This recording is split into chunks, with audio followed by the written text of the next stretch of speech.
We're back live this week. I've been out on my Caribbean cruise. I got my color back. I'm all relaxed, rested, ready to go back with the live episode tonight of Proper Royals Live. To top it all off, I got Thomi Gill from Inky Clouds. Thank you for being here. Let's get to it.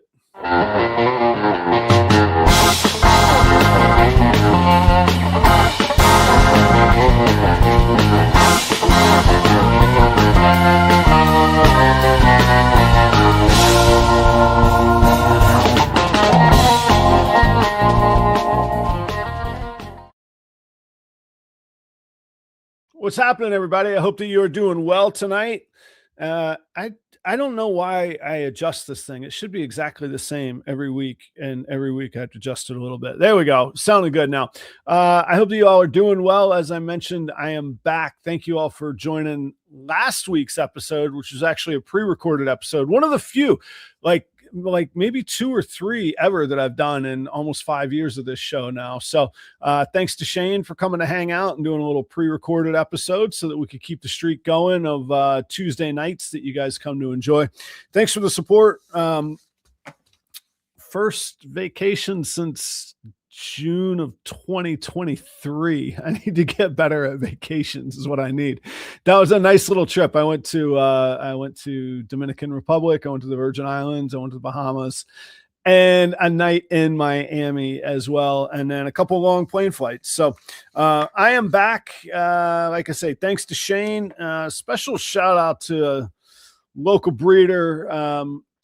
He's not on any social media or anything, but I don't know, maybe watch the show. But there's a guy named Bo that helps me out tremendously. He covered the shop, covered the car wash while I wasn't here, made life possible for me to go enjoy a really nice vacation with my family. So I'm thankful for that. Back to work though. So we got Thomi Gill tonight from Inky Clouds on the show. I'll bring her on in just a moment and tell you a little bit about her. The little bit that I know, I'm excited to I'm ashamed. I should have connected with her a long time ago. I don't know why I didn't, but I'm excited to have her on tonight. Let me see here. Not this Sunday, but the following Sunday, I believe that's April 12th. I'll be vending in St. Paul at the Minnesota Fairgrounds with the Cold-Blooded Expo show. I'll be vending that show. Always a fun, big, that's actually a really great show. It's probably, I don't know. Anyway, it's a good show. It's worth being there. If you're in the area or the region, come check that out. Cold-Blooded Expos at the Minnesota State Fairgrounds, April 12th, one-day show. I'll be vending there. Tomorrow night, I'll be on Chris Eaton's show, The Fat Man Nation. I say that hesitantly. I know that's the name of the channel. Does the show have a different name? Snakes and the Fat Man? You know what I'm talking about. Go check out Chris's show tomorrow night. I'll be the guest on there. Tomorrow night, there is a 15 Minutes of Lame contestant on there as well. I don't know what we're getting into. I told Chris I'm not going to worry about what the show is because I got enough of my own show to worry about. So I'm going to go hang out with Chris. It's always a good time. That's tomorrow night. That's a busy week that I'm jumped into getting back here. And I'm working on getting the website and Morph Market updated after Tinley heading right into vacation and some new hatchlings and whatnot. I got a lot of work online to do. So I will be doing that this week, and I'll be catching up on Instagram and reposting all kinds of cool stuff. And that's kind of what I got going on. Let me think what else. Yeah, that'd be it. Thanks, everybody. Like I say, I don't know why I'm saying thanks for letting me go on vacation, but you know what I mean? It's nice to come back and have an audience and get a little break. And like I say, thanks to Shane and those of y'all that tuned in to last week's episode. I started hearing about Thomi from her posts on Instagram, the work that she was doing. And then I have to say there's something that is just intriguing about really well thought out, confident points of view. I'm intrigued by it. I don't know if I agree with everything or not, but I'm intrigued by it. Like I say, the thoughtfulness that goes into a strong conviction, I guess is the way to put it. So I'm intrigued by that. And I said, you know what? I want to see if she'll come on the show. And sure enough, she was nice enough to say yes and to come hang out. So, there's nothing more awkward than talking about somebody while they're listening to you in the green room when you talk about them. So instead of that, why don't you help me welcome for the very first time to the proper royal stage from Inky Clouds, Thomi Gill. How are you tonight, Thomi? Hey, doing all right. Can't complain. Good. I'm glad that you went on vacation because I was like, when we first had the split screen, when I first came on, I'm like, wow, I look really pale, but now I know why. Yeah, I burnt. I got so burnt. I need a filter. I look like a vampire next to you. I hate this. For once in 3 years of living in Minnesota, I don't look like I live in Minnesota for just like a week or two. It'll all fade away. We have snow coming tomorrow. So yeah, that Caribbean tropical sun is no joke. I know that we all learn it in school, the angle and the sun and all that, but I think the hottest temperature it was 77 and it cooked me. It was so hot. It was, really? I lived in Florida. I feel like crazy even saying that out loud. I'm from Florida. I spent 30 years of my life in Florida. 77 is like room temperature. I know, exactly. But it was hot. Anyhow, we don't have to focus on the physics of the solar.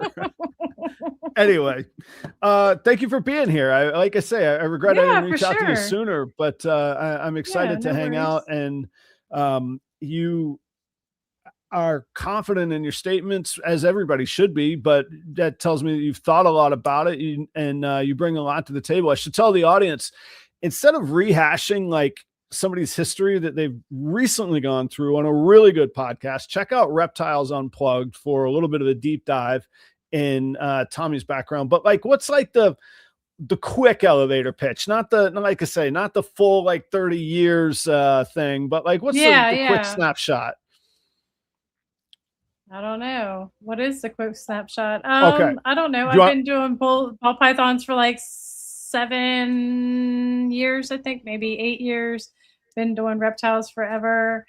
I don't know. I'm just here for the fun of it. I enjoy the genetics and I want to see things that I haven't seen before. So here I am.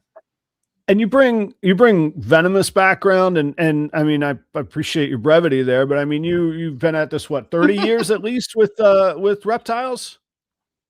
I've been at reptiles. Like if we really want to go back to it, I've been doing reptiles since I was 2, but I only really count since I was like 13 because I feel like that's when I like literally did it for myself, without my parents' help. But yeah, I've had reptiles my entire life, whether I was catching them and keeping them in my parents' house or breeding them. Like I started breeding when I was 13 and I'm almost 50. I'll be 50 this year, I believe. I'll be 49 or 50 this year. One or the other. I don't know. It's a number. Stop counting. Yeah, who cares at this point? Like, yeah, just don't worry about it exactly anymore. Yeah, I'm not dead yet, so we're good. Yeah, that's right. Still stuck with me, what were you breeding at 13 though? I was breeding colubrids. I had black pines, some Okatee corn snakes, and eastern not cottonmouths, copperheads. Oh, that's what your parents think, you breeding some copperheads. Well, my mom was always very supportive. My dad just kind of like stayed in the background. I had a lot of friends that had venomous and stuff like that that were older than me, that were kind of mentoring me.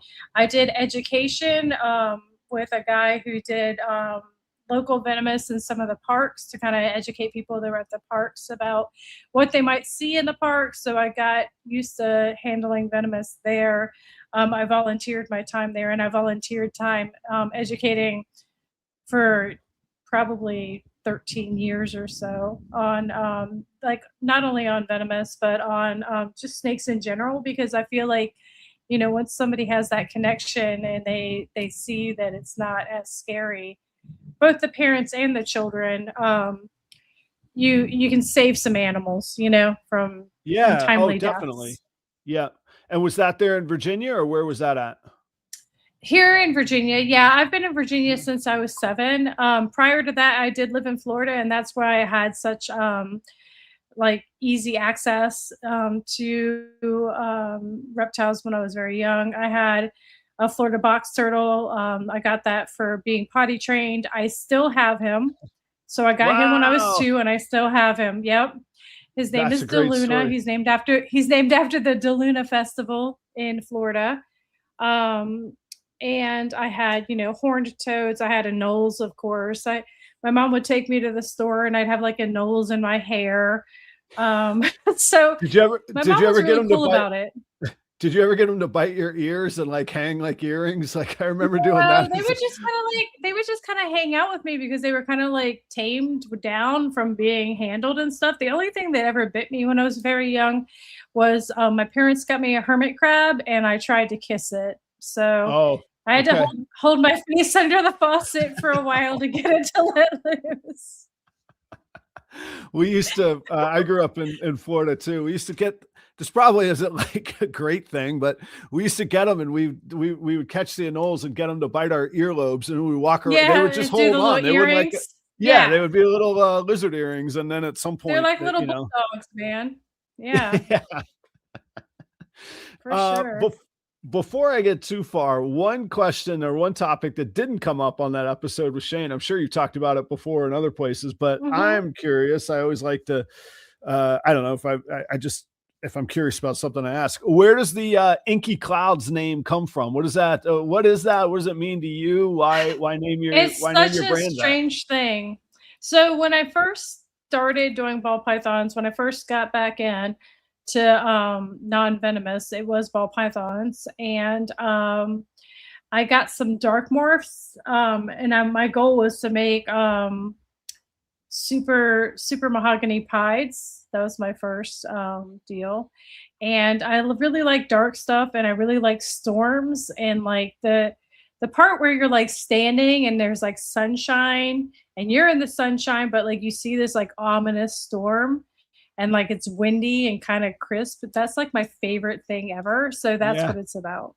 Very cool. So did you notice the song that I put to the thumbnail post on Riders on the Instagram? Storm. Yep. Yeah, I Yep. was like, all right, wait, I'm gonna take a stab at this here. Nice, Yeah. excellent, Yeah. excellent. Yeah. I got it. Well, Yep. cool.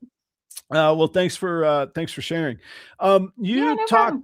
I don't know anywhere that I'm misstating something. Please correct me. But No I hear problem. I can do that.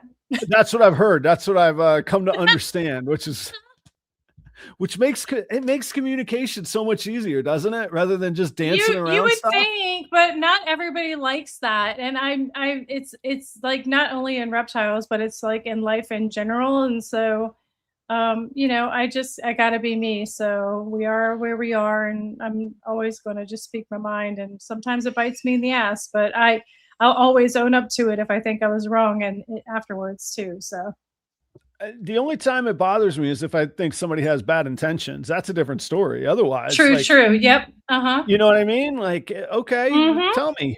And Mm-hmm.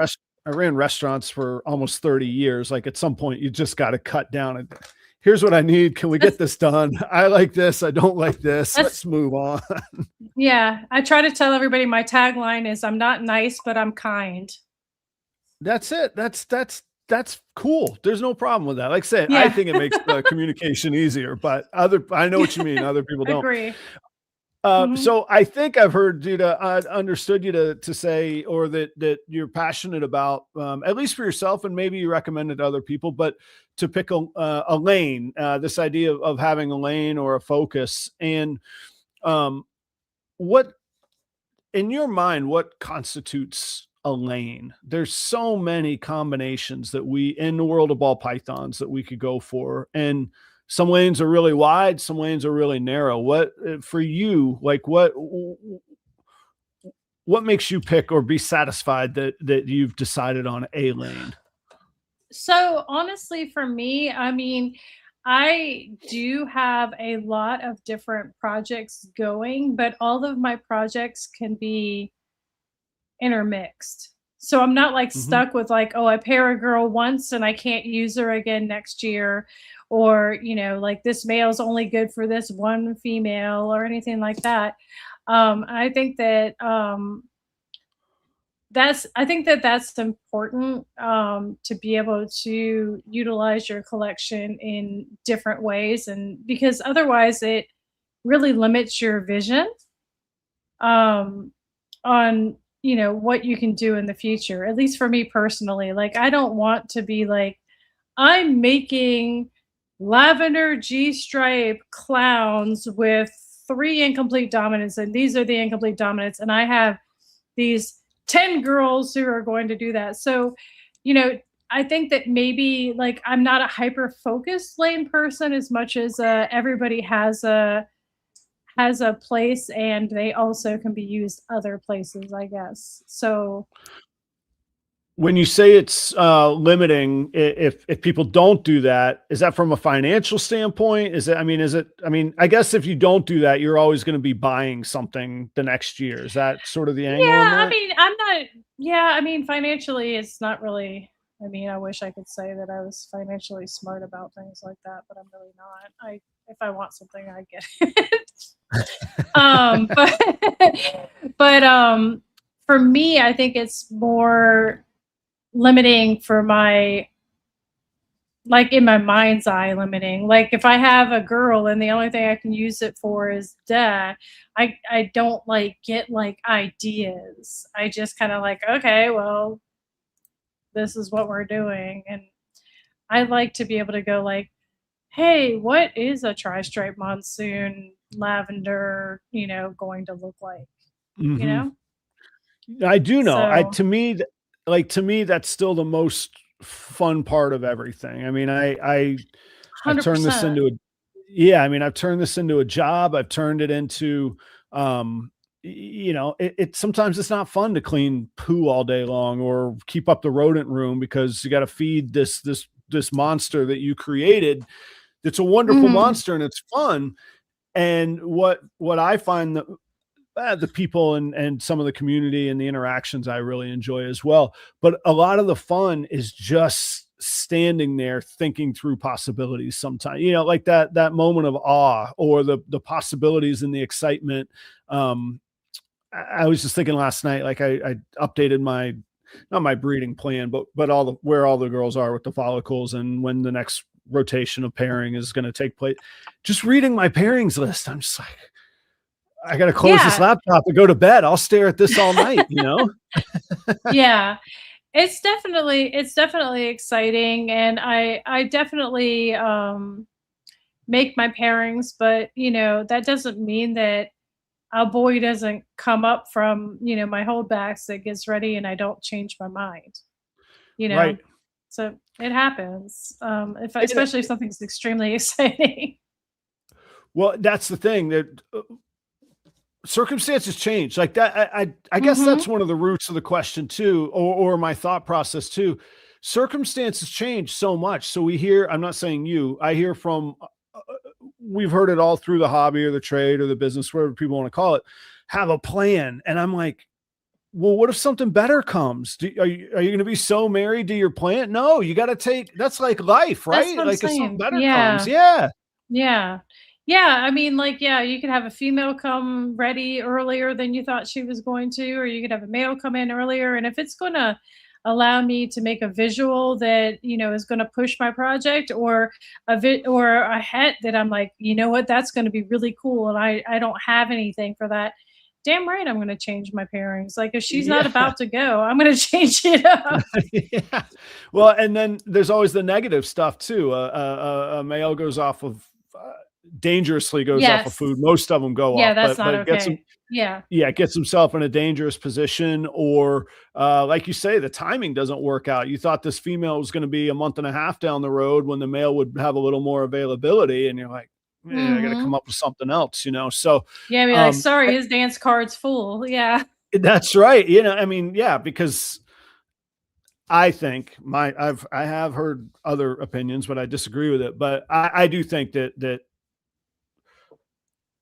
the male should live through a breeding season like that. That's just is kind of a baseline for me, and something that I That's think a whole almost a lot about, ridiculous statement to have to make. isn't it? Right? Yes. Yeah. Yeah, I'm sorry, So but that's dumb to even have to say. That anybody would think that they should breed something into the ground is crazy talk to me.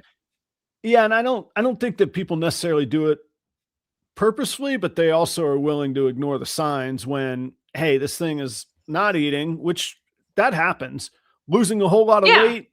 Why don't you pay yeah, but attention to I what mean the animal's the telling you?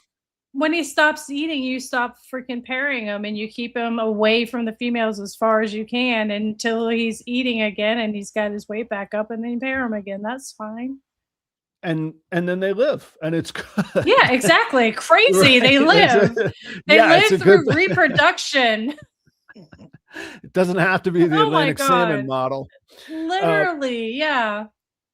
but I mean, the rabbit hole I got down was that there were changes, and I hear so many people get so rigid on things, and I'm like, life, business, just going out to dinner. I don't know. People run out of the tuna roll. You're gonna have to get the sashimi sometimes. Like something's going to It has to change, and happen. yeah, Yeah. and you gotta roll with those things. So Not only that, like sometimes you're just laying in bed in the middle of the night and nothing's changed, and you're like, "Holy shit, that's so much of a better idea. Why didn't I think of that?" And you get your phone and you change the pairing of your phone and you go to sleep. It's fine. what genes, genetics, projects, what gets you excited? I don't worry about any parameters. Mm, What gets you excited when it comes to ball pythons? Um, like the stuff I'm working right now, like cryptic, paint, monsoon. Um, I'm working other things. I'm working some lavender stuff. Most of my lavender stuff is tied into my monsoon project right now.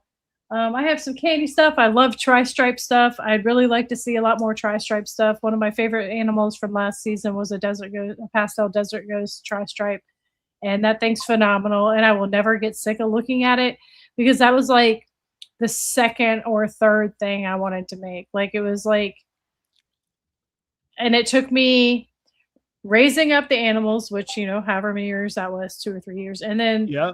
3 years of pairings before I got my double visual. Congratulations. I saw your post on Thank it, you. on how happy you were. I Yeah. think, yeah, Oh it my was god, really, so happy. So it's a really, happy.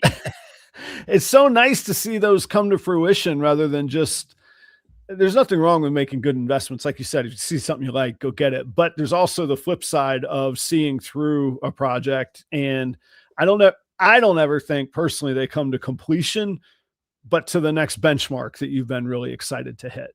Oh yeah, there's definitely more stuff because that's a female. So I definitely have males coming up. But like think about it this way. Had I killed my male in the first season, those other two seasons wouldn't have happened. Right. You're preaching to the choir on that. That's not like, it doesn't make, I don't know. Like I say, it doesn't make sense to me, but, Yeah. uh, we agree with each other. Talk Mhm. about monsoon and lavender. What led you down that path? What excites you about that? Is it the Some contrast? dark Is it the shades. Yeah, colors? the contrast. So we all know what like a blackhead lavender looks like, and I'm pairing for blackhead, calico, lavender, and with the possibility of monsoon and pied in it also. Excellent. You said the possibility of monsoon and pied. Obviously, I know that Hmm. you're well tied into the world of ball pythons, and that there's that there is shed testing. Why would you choose to leave that Meaning unknown? Or is possible. it, It's just like it's like they're head to heads. Head gotcha. to heads are that's what I'm saying. Possibility that way, not possibility. They're definitely heads. 100% Okay, heads. gotcha. Okay, But so the possibility of the possible pairing results. producing, yes. Sorry. I'm sorry. No, no, no. That's why I ask and Oh, well, clarify I'm things. sorry. So that's good. So I'm sorry, I got lost on there. No Monsoon, worries. monsoon lavender with the possibility of pied, and what else? Blackhead and calico. Gotcha. No other recessives though. Um, monsoon, monsoon, lavender, pie. Yeah, that's all the recessives in that one. That should I do. also I think it's have pretty good. yeah, I think that'll do. Yeah, that'll do. I also have monsoon monarch pied. I have monsoon candy. I have monsoon. Oh, what else? I don't know. I have monsoon is so many different things with, and then they all have incomplete dominance. Oh, monsoon hypo, monsoon TSK, monsoon hypopide. Um, I don't know. That's some of them. What attracts you to the pied and monsoon combination? It just kind of came along with the pairings. I like Yeah. monsoon pied. I like monsoon pied. I've the most of the stuff we've seen with has had pastel, which hasn't been the best example, but I've definitely seen some higher, like higher or lower white monsoon pies, Hmm. and they look really good. And I like piebald. I'm not a piebald hater. I'm doing some like really dark, like super blackhead, super mahogany pied stuff. You know, I like pied stuff. I I still love pieds. I have this fight with pieds because I really love patterns and contrast. And pied on the one hand has more contrast than any of them because you get the pure white Mm-hmm. with the pattern. But then within the colored areas, the pattern kind of gets this, sort of tie dye kind of not mush, but less distinction. Well, And so I wrestle with it, and it's like I want to see something that'll break through that, or I want to, or express a lot more in there. And so I still seek it mhm. out, and I work a lot with pied. I like pied, but I Yeah. always like asking like what the attraction or the end game is. Now, Yeah. you were meant Yeah. when you sorry, go ahead. I should leave No, space you're for fine. conversation. You're good. Well, I was going to say like the super mahogany pied stuff that you were talking about, or bringing blackhead into it. That part I Hmm. really get because I love those rich dark colors, and then they add even more to the contrast, and it's like even more of a striking animal. But Hmm. then the pattern disrupting genes, like monsoon, is probably one of the best examples of that. I'm not that familiar with first, I'm not that familiar with what it looks like in pied. Second, I worry that that would get lost in sort of the pied. It's actually not. So monsoon pies look like monsoon with white splashed on it. Yeah, they keep the monsoon Hmm. pattern. It's like They goes do. behind like a reverse Yep. shadow. And then Yeah. even the monsoon head is there, and the monsoon speckling and all that. It's all there. Then I'm now I'm more Now intrigued. you're I'm on board. like, okay, maybe I will. Yeah, it looks good. Yeah, it looks good.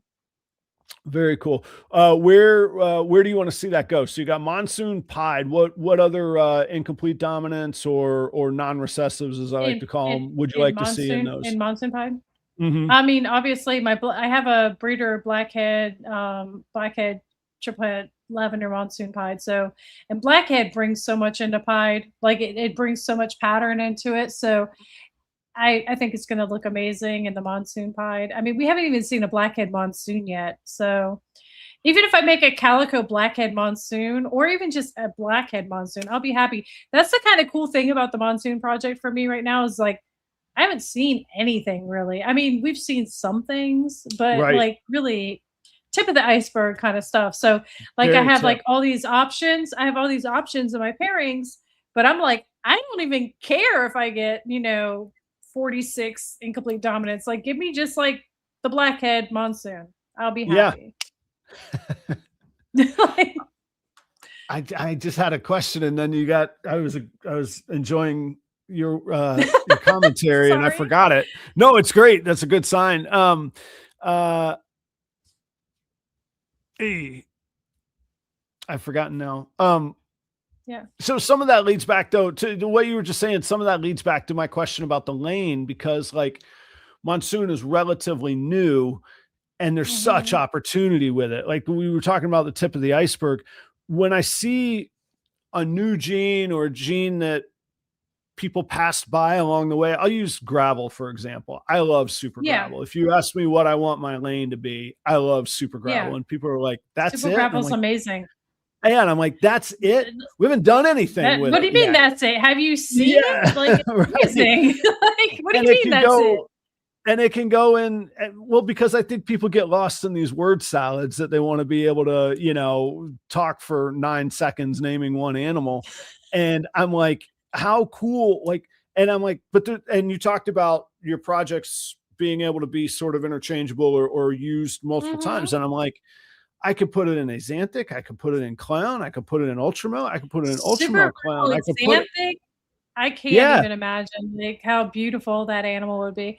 Yeah, like it that's the thing is that I would say, a lot of people don't try to even envision, like they don't like take their animals and try to like say like, okay, if I do this to this, because like a lot of this stuff like that I'm making, I've had to make my own hats. So like I don't have a lot of really cool shit to put on my Instagram. Like I'm like, hey, look, and people might scroll past it, but like because it looks like a whatever, a two gene animal, but like it's like a building block for like a 6-year project, that I'm very proud of, so I think that it's easier to go with the known recipes and maybe add one thing to it, like, oh, I made a Pompeii, but it's now a stranger Pompeii. I made a Pompeii, but now it's a Wookiee Pompeii.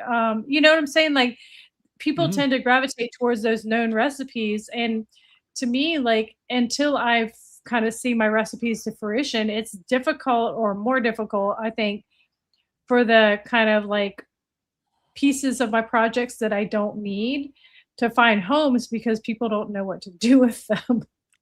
Right. Yeah. There's, yeah. Um, it's, yeah, trying to explain uh, a Your firefly, vision. yeah, triple het hypoaxanthic pied to somebody, and they're like, Mhm. I'm like, Mhm. you got to understand the possibilities of this animal, and they're like, yeah, that one looks cool, and I'm like, okay, all So right, they're let's like, talk "Oh, about so that it's one. a it's it's a pied. Okay, cool. Moving on." Yeah, Like, right. like, "What are you talking about? I'm so excited about this animal." But, I mean, that's okay. I mean, there's a lot of stuff I don't post that I'm excited about, and some of it is selfishly wanting to have the time to work my project on my own and not have someone to be like, "Oh, well, I'm gonna do that too." Not that nobody else is gonna have the same idea as me because there's only so many genetics. But Right. at the same time, I'm not trying to scream it from the mountaintops, all everything that I'm doing. Um, because then I want to be able to be like, hey, look at this, and everybody be like, wow, and I'll be like, look, I have yearlings available. You could make it too. Kind of. Well, so that's an interesting topic. For what would you say your ball python goals are as from a, is it a, I know it's a combination of both, but where sort of on the spectrum of like business and hobby is it? Because that was a very business oriented detail at that moment, just that piece. Yeah, I think it is. I think monetarily it's a hobby. There you go. I'm laughing out um of empathy, extreme empathy. yeah, exactly. Monetarily it's a hobby. I don't think I have any like illusions of grandeur that I'm going to do this full time. And honestly, I don't know that I want to do it full time, because a lot of the things in my life that I've loved to do, I've decided to make it into my livelihood. And it's gone great and I've enjoyed it. But then it kind of at some point sucks the life out of like what I loved about that thing at some point, and then I just don't do it anymore, and then I do something different. I'm like a serial entrepreneur, like every like 10 years. No, well, my gym was 15 years. My current stuff I'm doing, not the snakes, has been like, I don't know, I think like 10, no, 7 to 10 years. I don't know. I'm really terrible with time frames. So I don't know. I just feel like I'm like, okay, well, next thing now. I read, and this is just one of these where the conversation goes. I maybe I saw it on Instagram or maybe I read it on a vacation or whatever. It was this theory that said do something until you hit a wall of a problem, like solve and hit a problem. And instead of going nuts working at that, move to something else that you really like and work at that Mhm. until you Mhm. hit a wall and do Mhm. that again on a third time. And when you hit that third wall, go back to the first one. And it wasn't talking about business and careers, but it was talking about, instead of getting pissed off at the thing that you were really excited to work at, go work at something else. And in the background, let your mind relax and figure some things out while you're working at something else. And I thought that was a really neat thing. And then I said to myself, is that what I'm doing with like you say, a serial entrepreneur? This is new to me, but like, I consult, I raise these ball pythons, I farm these rodents, I own a car wash, and every now and again I get music gigs. And I'm like, I thought to myself, I was like, maybe that's just what I'm doing. I'm just doing stuff till I burn out just a little bit, or hit something that where I'm like, I'm less inspired, but let me focus on this thing. And then by the time I get back around to it, I'm just pumped. Now, obviously you can't abandon live animals. I'm not saying to step aside Oh, no, completely on that. absolutely not, and I've kind of Yeah. solved the problem of burnout with, like, genetics and everything, because don't get me wrong, like, I love the genetics thing, but, like, it will eat a hole in my head. Like, I have the kind of brain where I will literally get on Morph Market and I will, like, open, like, whatever, Wookie, whatever it is, and then I will literally sort all, and then I will sort from lowest amount of traits down, Yeah. and I will look at every single fucking one of those things. I will just look at it, look at it, look at it, look at it, look at it, and I like can't stop. Like I've been up at night, like overnight. My husband's like, "What are you doing? Are you still up looking at snakes?" I'm like, "Yeah." And he just goes back to sleep. You know, I do and know. yeah. So I've kind of solved that problem by going back to my roots, not my venomous roots, but back to some simpler things that I'm working that I'm really enjoying. Just a couple smaller side projects that don't really have a lot of genetic options. It's just like, make, if you want to breed these, you make more of these. So I'm just raising those up and enjoying the animals for the time. But when I do raise them up, like it's basically just going to be like, all right, you have a this and you can get another one of this and then you make more of this. There's no like supercalifragilisticexpialidocious to be had. Um, So I think that just having that has been helpful. from a, I'm sorry, from a simplifying it down and finding joy in a Yeah. simpler combination. Are there any that you I, could share, or that are they kind of your Yeah, still your private they're spot? they're not ball pythons. They're actually I've gone back to doing some dry mark on. So I have an Eastern indigo. I have some Yucatan blacktails.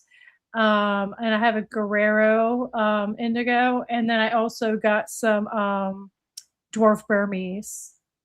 Wow. Okay. That's a lot. I mean, I can only, I say I can only, I have only allowed myself to focus on ball pythons because I know how I'm sitting in a room all around me. You can't, like, this is the one place you can't see it. I'm sitting in a room with probably 25 guitars from the last 50 years because I go bonkers when I get into new stuff. So I won't let Hmm. myself get into new species and that kind of thing, because I'm afraid of just losing Oh, focus. I've kept so many species over the years that it really doesn't matter. Like it doesn't bother me. Yeah. Um, why? Okay, let me ask you this. This comes on good on the heels of what you were just talking about. Why ball pythons then? What was, so you there was a The venomous genetics, background. The genetics of the thing. 100% the genetics, 100% the ability to make shit that nobody's ever seen before. And like, it just drove me like, so, I am like, I'm autistic and I have ADHD. So that can drive me into very obsessive type things. And so, and I also like, because I have ADHD, I'm dopamine addicted. So Mhm. having all the different options and being able to see all Yeah. the things and always seeing new things has been Right. very rewarding to my brain. So it I think that that's really what it was. Just like, holy shit, there's like just literally unending things I can do. And it is literally, it is it if you put in let's say there's 200 ball python identified genes. I know it's probably more than Mm-hmm. that. Let's say it's 200. If you Mm-hmm. put in 200 factorial into Google and say, what is that? Which is Yeah. every possible combination. Google's like, it's infinity. Google doesn't even try and answer it. Google's like, Literally, it's you, like, you're on your whatever. own. Yeah. It just keeps going, whatever. It doesn't end. Yeah, exactly. So yeah. I'm blown away too by like how deep that well is of opportunity. On the flip side, it makes me roll my eyes when people are like, world's first. And I'm like, everybody should have world's first. Not that I have any to claim that yeah. So there we go. Like people don't know what's in everybody else's racks, you know, like people can write world's first and somebody could have made that 10 years ago and just never posted it. The internet is not like the end all be all of information. No, I have things that I suspect are, but you know, what's funny too, is I bet that there's world firsts that look just like people would just walk by because of what you were talking about earlier, recessive het combinations that have never existed that will create such an opportunity, you know? Exactly. They're just like, oh yeah, that's great. You know? Yeah. I'm sure there's a ton of world's first. I'm sure I have world's first in here, but I'm not going to be like world's first, you know, freaking whatever this thing is, Orange Dream Fire. I don't know what else it is. Something else. It's triple het monsoon clown. No, quad het monsoon clown pied hypo. Like, I'm not going to post that. And I don't mean to like piss on people. Like their excitement. I get it. Yeah, but it's okay to be excited, but like sometimes it's just not true, and that's all right. Well, if it's totally not true, then I'm all for whatever comes their way. But like, I'm excited when people hit a dream or a goal or a benchmark. So I'm not knocking that. If it happens to be a world's first, be a world's first. You know? But yeah. So I'm not just trying to be totally snarky about things in that manner. It's okay if you want to be snarky. Well, here's the thing. I still have this imposter syndrome, like 6 years now after this, you know, like, and I love my own curiosity. So I can't be like snarky and judgmental and curious in the same breath. I think that would make me a hypocrite, but now I'm thinking about it. Maybe I just need to turn over a new leaf and just do both, you know? Yeah. Do you find, and you brought this up, I mean this in all the most respectful way, and again, curiosity way, do you find any effects of autism or ADHD to be a superpower for you? Or what is it? What does it give you that other people don't have? I don't know, because I don't know what other people have. I have a hard time understanding what that's like, honestly. Yeah. I can say that it allows me, because I do such like intense like study on different genetics, it allows me to identify things, I think, maybe somewhat better than other people that I've talked to. Like identify combos. That doesn't mean that I'm the end all be all, so nobody get that twisted.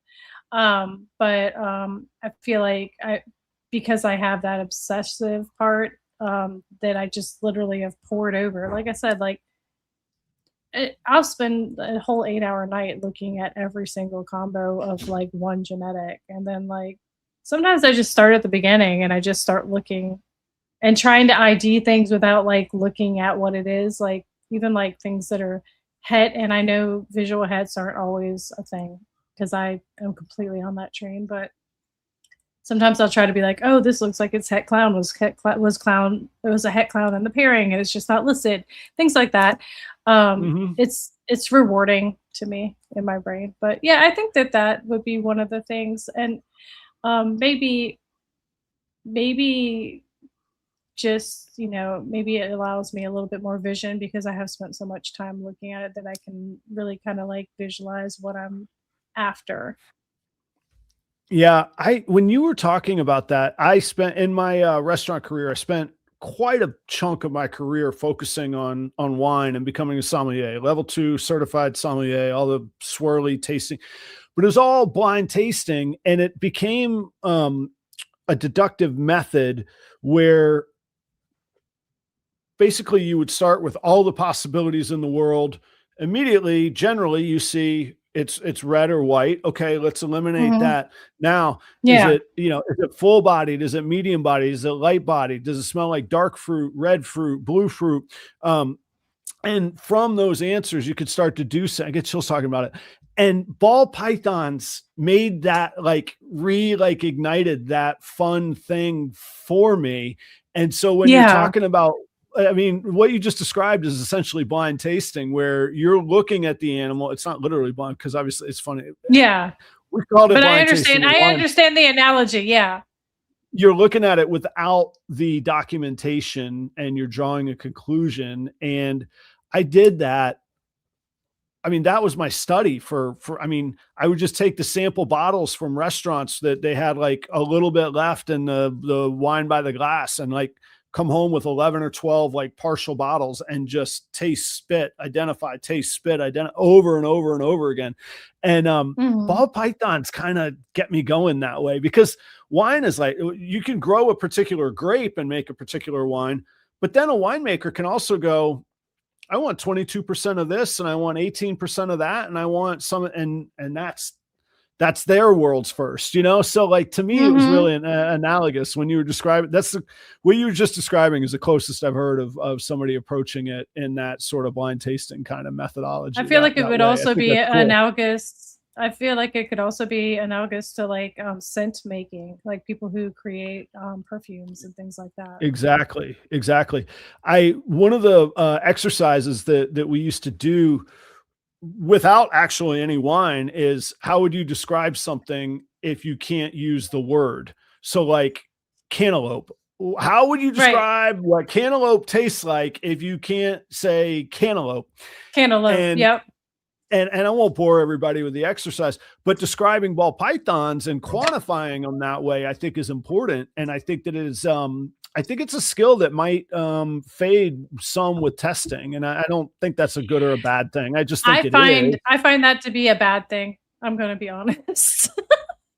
I'm going to be honest because I feel like for myself, like I don't I don't really want to have to test for incomplete dominance unless it's like a super stacked animal or maybe a monsoon animal or something really heavy pattern disruption.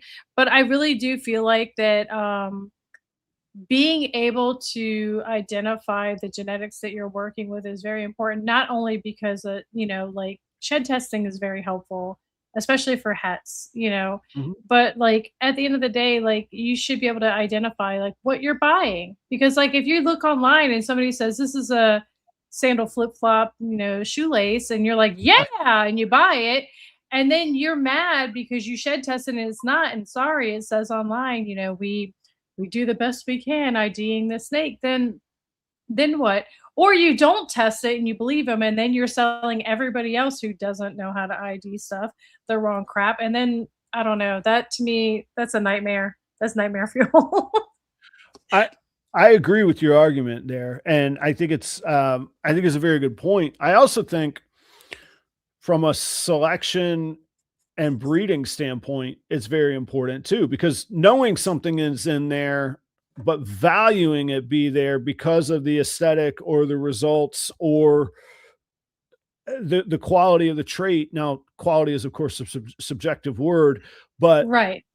in that eye of that beholder, what they appreciate and what they're going to be passionate about, seeing it as and identifying it is way better than just seeing the letters on a piece of paper or an email come through or whatever. Right, And right. Because yeah, if you're red stripe, if you like literally can't ID your red stripe in a two gene combo, is it really worth still breeding that line?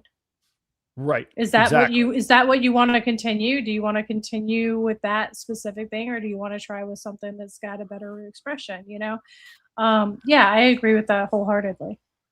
And obviously, I mean, I work closely with Phenome, which was shedtesting.com. So I'm on Mhm. board, but I think that there is value and a balance to still, like I say, that value of the initial thing that got us all excited. None of us got excited about ball pythons because of something like shed testing or even genetics. We got excited about it because of what we saw. And then we said, Right. how the hell does that happen? And we learned about genetics, and then we learned about the other stuff. So I think losing sight of that is a danger for people that I worry a little bit about. I hear people that say, "Oh, I bought this such and such animal with boom, boom, boom, boom, and all of that," and they're like, "Wait, let me check the notes and see what else is there." And I'm like, "That's one thing. The other, if anyway, you get what I'm saying." I think I do. No, I think that agree. I think people Yeah, can get sold there's on a the word. happy medium. Yeah, there's a happy medium. I think. Like I also believe in shed testing, and I'm thankful that it's around. I wish that Tri Stripe was available. If anybody's listening that wants to work harder on that, that'd be great. But I could pass on. I could pass on the note. I have got a little email um, thread that I got to get to later. yeah. Yeah, but yeah, I do appreciate shed testing, and I do feel like it's valuable. But additionally, like if you're running a clutch and it's they're all het clown. Do you really want to spend $40 an animal to test to see if it has red stripe in it? And if you do, are you going to be able to get that back? Yeah, they're Probably not. that's true. That's true. You Yeah, tried to argue it, but it didn't work. no, well, and again, I'm laughing because of empathy, where you're like, okay, Yeah. what to what point? So, like, if it's to ensure that you're being certain of what you're breeding, you probably get it back at least in the next Yeah. generation. But if you're If just it's selling that baby, Yeah, if you're just selling the baby, just list what you know and you can stand behind and go, maybe there's more, or maybe this is the best looking version of this combo you've ever seen, and that will get you more than your $40, I think. or you sell somebody that something that has yellow belly in it and they make ivories and they're pissed. One or the other. Well, people should be responsible with yellow belly. I actually, I I did tell somebody today. I said, I can't remember if what you said had yellow belly in it, but if so, you don't want this animal just because of that. Exactly. I literally That's what today I'm had that saying. Or conversation. fire.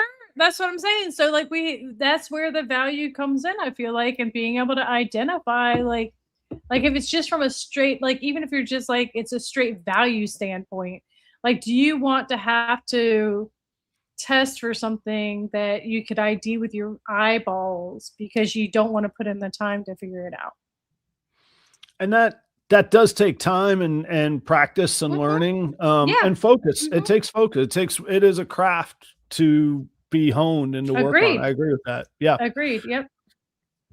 Um, I had a couple thoughts. One being when you brought up red stripe, but it could be any gene. A Hmm. really well-known breeder that has been a great help and mentor to me. I was checking out his collection one day, and he says, "So and so test company." We'll just leave it at so and so. I wouldn't disparage one.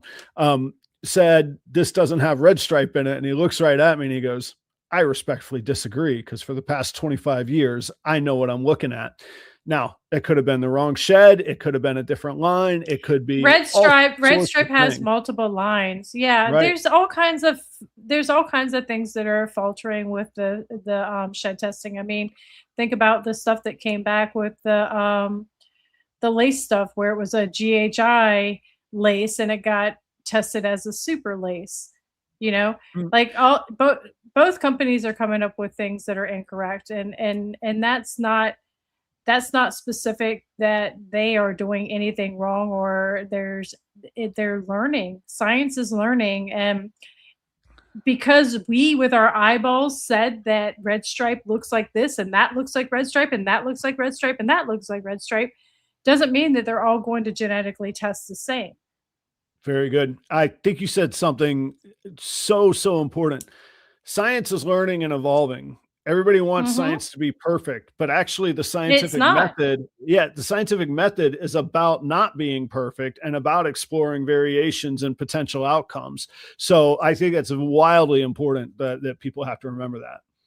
Yeah, it's valuable that science will say when it's wrong, and science will then try to find the new best answer.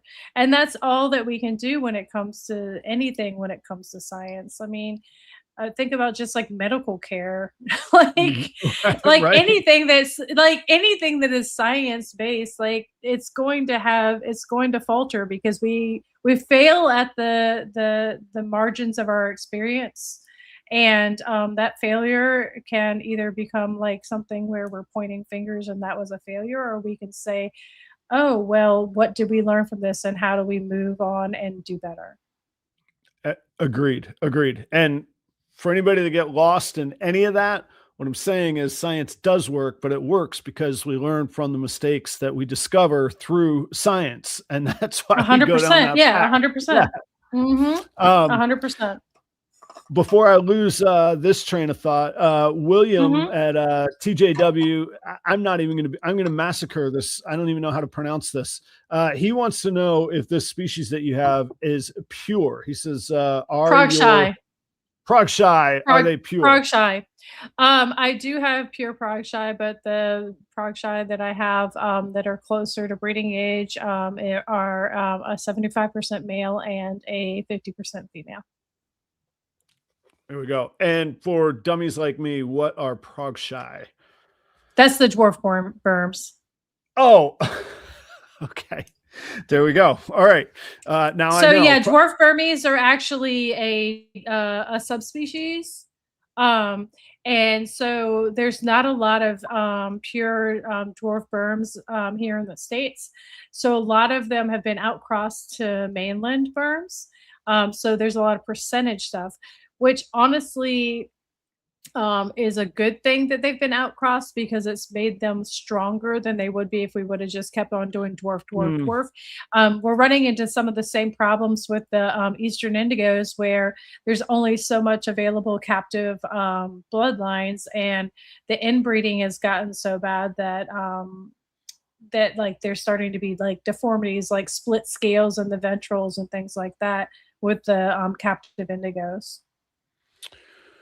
Do you, that's an interesting topic to me because it weighs conservation from two different angles. One, Mm-hmm. we can't populate a captive bred population, in this case, the Eastern Indigos, without new native populations, and we can't preserve the native populations unless we breed in captivity because of the nature of human destruction. It's just Mm-hmm. this quandary that spins me around on this. Do you think that we'll ever reach that point with ball pythons, or do we have a big enough captive bred population? I think we've imported ball pythons for so many years and we're continuing to import them. I feel like they were good enough on that. I know that there is supposed to be like a registry at some point where we'll be actually be able to see the coefficients. You know what coefficient is? No. I mean, I know, I Okay. understand the math term, but I don't Yeah, understand how so it's to, like an inbreeding coefficient, meaning like what's the interrelated list of these bloodlines? We'll be able to see those supposedly at some point. I don't know if it's as important. It's definitely important for the Eastern Indigos. I actually was trying to talk to somebody that's in the conservation of the Eastern Indigos. They have a bunch of indigos that were illegal that were confiscated, and they have them in their care, conservation society, and was trying to find a way to possibly do semen collection and for artificial insemination of captive populations that are outside of their animals, because they have about 100 of them, which are not related to our current stuff, because they got them from like poachers and things like that. right. When you talk about that development of the coefficients, is that something? Talk a little bit more about that. What would that development look like? Is that like a blood test version of kind of the DNA stuff that we're doing now, or is it a handwritten? It would be a DNA test. Yeah. So it would be a DNA test, and that would show interrelatedness of animals. Yeah. And when you were talking about that, were you speaking of that in terms of ball pythons or in terms of Eastern Indigos? Both. Both. Okay. Does one exist yet or not? Eastern indigos did exist, and now it no longer exists. The people that were doing it could no longer do the testing. It wasn't the best testing. The markers weren't like super robust or diverse for that matter. But there are things that where people are in the works of trying to do both. Excellent.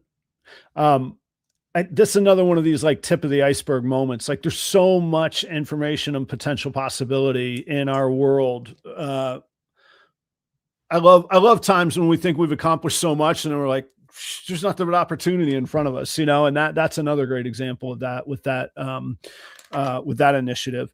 I need to take a moment and pay a couple bills. Okay. And then when I come Roger back, that. I thought of what I tried to remember earlier that I couldn't remember. Perfect. Okay, I'm ready. I wrote it down right there, and I'm going to tell you about it. And I want to ask you about it when okay, we come sounds back. Good. Guys, check out Redline shipping. I choose Redline shipping. Get the focus. There it is. Look, there it is. You got it. If you can use any kind of customer support, guidance, the knowledge that comes with a team of reptile keepers that are caring about their animals and want to make sure that your animals get from point A to point B safely, I use Redline Shipping. So check it out. The user interface is great at redlineshipping.com. Use the promo code PROPER5. Get yourself $5 off of your next shipping label. As we've been talking about, Phenome is what shedtesting.com has evolved into. Phenome is a reptile genetics company. They just released at Tinley this year sex tests for blue-tongue skinks. I don't work with blue-tongue skinks, but as I come to understand, a sex test would be very important to those that do. That's now available through Phenome, as well as over 40 different ball python shed tests, and they do have the ball python sex test now as well. So you can go to phenome.com or shedtesting.com, but I will tell you, shedtesting.com will fade into the distance. Phenome.com will be the name that you hear in the future. Stay tuned. I'll always have up-to-date details from them. You'll see more and more over in the near future on segments and information coming from Phenome, and that'll be here on Proper Royals. Of course, Sundog Serpents, that's Sarah and Josh down in Orlando. I used to vend with them in Florida. They vended with me. I have some animals of theirs. We were talking about monsoon projects earlier. I'm working on a clown monsoon project with them as we speak. So I have some of their animals. They have some of mine. What I'm telling you is that I trust them and I think that they're very good people. Let me tell you a little bit about what they've got available right now. They've got some visual zebras and TSK axanthic zebra ingredients if you're interested in that, if that's up your alley. Stranger hypo-clown combos, TSK clowns, as well as hypo ultramel pied project ingredients, and that is Sundog Serpents. Reagan Renee Royal Pythons, Reagan Renee Royal RRRP, Reagan Renee Royal Pythons. If you go to reaganrenee.com, you don't have to type Royal Pythons after it. reaganrenee.com. That is Charlie Ryan out in Cherry Hill, New Jersey. All of his inventory is on reaganrenee.com. If you buy through his website, he's going to take care of shipping for you. Everything ships free when you buy through his website. He's going to give you a discount if you use the promo code PROPER10. Get yourself 10% off of anything on his website. And then he's doing some cool innovations with analytics and metrics that he uses in his professional career of analytics and metrics. There's a couple twists on calculators on there. Financial outcome potentials. Now you have to enter your own financial information. So he's not going to tell you what something's worth. But if you have a value you want to attach to something, he'll give you a range of possibilities when you tie in genetic odds and so forth, as well as something we were talking about earlier, the potential ROI of testing or not testing a particular animal or clutch as well. So interesting calculators, worth checking out, all free, all a value add there at reaganrenee.com. Keeper Kane is a channel on YouTube. When you get a chance, go check out Keeper Kane. That is Kane and Michelle Fritz Wallace down in Tennessee, and they document all of their animal adventures on their YouTube channel. They are ball python breeders that you probably come across in a group chat or a Patreon somewhere in our community, but they also keep big snakes. I believe it's either Burmese or retics. I think they got Burmese, aquatics, tarantulas, and now the new rodent facility that's under construction as well. Please go check them out. Love for you to give them some support. Their YouTube channel is always family friendly and safe for, you know, anybody that wants to watch it. Last but not least is Chris at BNS Reptilia. That's Chris Shelley. He events with me at Tinley in October, business partner there. We are working the Rainbow Clown Project together as well. We own a couple animals together there. He is Reptilia because along with ball pythons, he works with blood pythons, locality boas, colubrids of all shapes and sizes, Pituophis, the bull snakes, the pine snakes, and he's got the information and the legalities of owning it, where you owning those animals, where you are at, if you'll need permits. He'll have all that information to make sure that you can safely and legally own any of the animals that you'd like to purchase from him. So please check out Chris at BNS Reptilia. Last but not least, Proper Royals live content is coming to you ad-free. You didn't have to watch a commercial to join. If you're watching the replay, you haven't been interrupted, not even once, by commercials.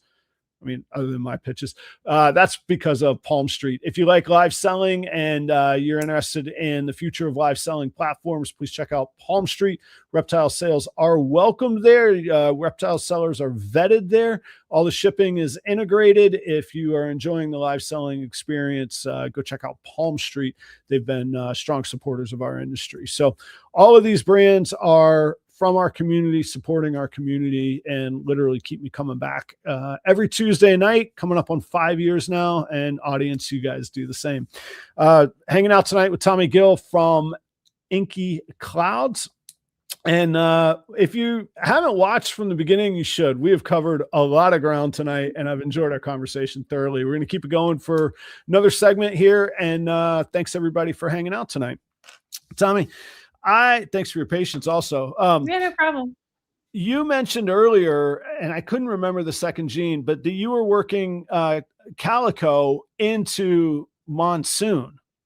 Mm-hmm. And those are two wildly pattern changing genes. What are you hoping? Have you seen one? We haven't seen the result of that yet, have we? We've seen a calico monsoon, but not with other incomplete dominance in it, I don't believe. I think, or if anything, it's been calico. That's a lie.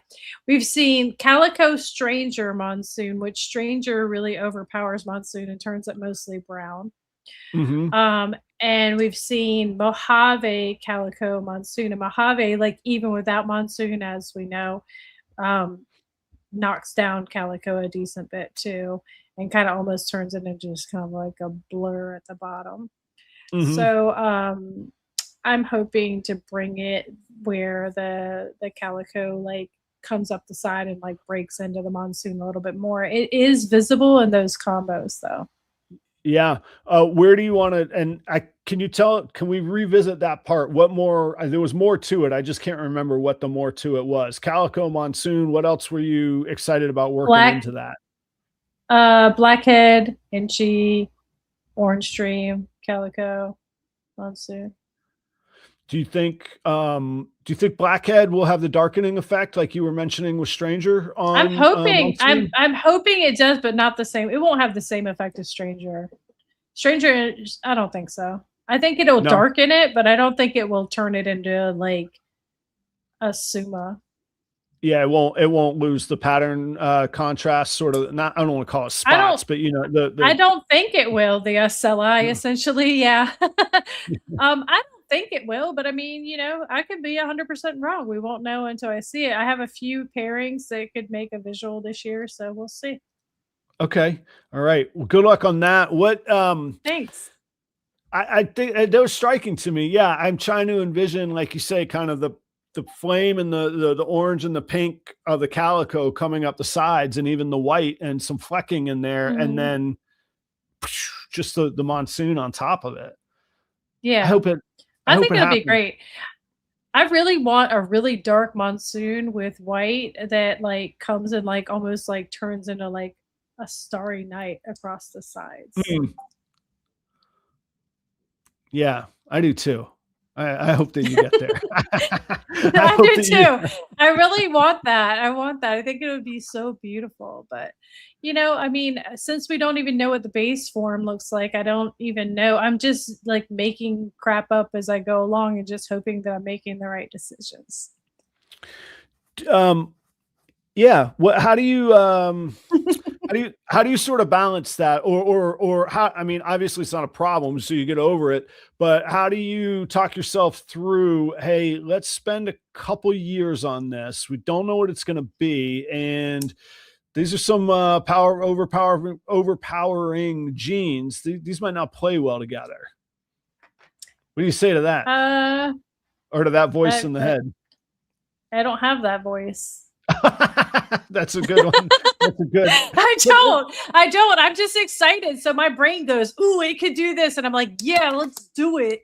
And if it looks like a turd, then we'll cross that bridge when we get there. I mean, I'll just figure out how to make it look better. I mean, the great thing is when we make a wrong turn in this hobby, it's not a dead end. We can try something else, There's just always like something on. science. Yeah, put something else on top of it, huh? 100%. Very nice. Where do people find you? Do you get out and vend? Do you stay I do mostly not on? vend. You don't vend. Okay. Where do people find you? How do they interact with you? Generally, people interact with me on Instagram, through my Instagram. I'm in some Instagram chats. I'm in a few of the Discords too, mostly free Discords. So I'm in there. I get in voice chats in there, give everybody hell every once in a while. What? Where do you sell? Do you generally sell through those chats and those Morph relationships and those Market. I have a communities? Morph Market. I have a Morph Market. I don't list stuff there generally. I mean, I do, but most of the time, by the time I list something on Morph Market, I'm putting it on auction. I do sell through the chats. I do sell through Instagram. I do sell very minimally stuff locally. Um, but yeah, I'm really terrible at Morph Market. People will contact me most of the time and they'll be like, "Hey, I saw something or other," or they'll be like, "Hey, somebody sent me your way," and they're like, what do you have?" And I'm like, I don't know. What do you want? Like, what do you like?" And then like, if you give me like one or two things, I'll give you like 15 options. But like, I don't know. I prefer selling like that. I prefer like trying to help somebody find something versus like, Hmm. I don't know. I like that interaction. Do you find that like the chat groups and the discords that um I mean, obviously it builds community. That's the definition of community. There's a place where the similar minded people hang out. But do you find that like certain plans get made or seeds get planted ahead of time as you're talking about projects and that sort of thing? Or is it hey, I hit this guys and I'm giving you first dibs, or how do you find those sales happen on those groups Ugh. for people that aren't That's involved in a those? Sometimes I'll send a picture or something and I'll be like, "Hey, this is available." Sometimes people will be like, "Hey, I heard you're doing this project," or like, "In the chat you said you have this." Just like the prog shy question that person had. I've never talked to that person directly about it. So either they heard from when I was just talking about it at the beginning of this show, but I've gotten other people that have hit me up on Instagram that, saw a picture of it, or, you know, um, a lot of times that's the way things happen. There's no one way that it happens, honestly. Yeah. It's just I do talk about my projects a good bit because I really enjoy talking shop. So I do talk about a lot of the stuff that I'm doing or a lot of the stuff that I'm making, and you know, I think that that's the way a lot of it happens. Like I said, I do put stuff on Morph Market, but I think right now I have one thing on there and it's on auction. But I mean, it's not like I have one thing available. I have other stuff available, but I just haven't listed it. I was going to say there wasn't much there for me on show prep on Yeah, there's not a thread to pick up. I'm sorry. But I thought I got myself together pretty well for tonight. I thought it came out all right. Yeah. I just not on the morph market. Well, Thomi, thank you so much for hanging out tonight. Hey, no I hope problem. that you'll come back in the future. I really did enjoy it. For And I sure. enjoyed, Yeah. I would like to keep in touch with you a little bit too. I think For sure. Yeah. I think there's a lot to learn, and I think honesty is important. And I appreciate how honest you were tonight, and forthright and forthcoming and fun and all of that as well. So plus Okay, I want to see your cool shit. That's all. That's the other thing I want to keep up with. Yeah, you can see it. Well, cool. Well, thank you very much for being here. Did I leave anything out? Hey, Like, is there like a elevator pitch you want to make to the crowd or anything? Or I am so awful at, like, literally I'm awful at selling crap. Like I'm not a salesperson. I had a job as a telemarketer for like a week and a half, and it was for credit cards, and I was like 16, so I'm like, oh, everybody wants a credit card, this is awesome, this is gonna be so easy, and nobody wanted them, and I didn't understand it, and then they put me on children's books, so that's how good I did, and then I quit. So that's my elevator pitch. If you want some crap, talk to me. If you want to if you're interested in some of the types of projects I'm working in, and you're like, maybe I might have something you want, send me a message. If not, I just like enjoy talking about the projects. Like, chat with me, and like maybe one day I'll have something you want, maybe I won't, but we can still talk. Come hang out with Thomi, guys. If you ever want to know how to end up a serial entrepreneur, go work for a telemarketing company when you're 16, and you will chase other dreams. Mark my words. 100%. Tommy, thank you so much. No Audience, problem, thanks no for problem. hanging out. I'll be back same time, same place next week. Go check out Inky Clouds on Instagram and drop her a line. Okay. Tommy, hang out just a second. All right. Okay, will do. All right.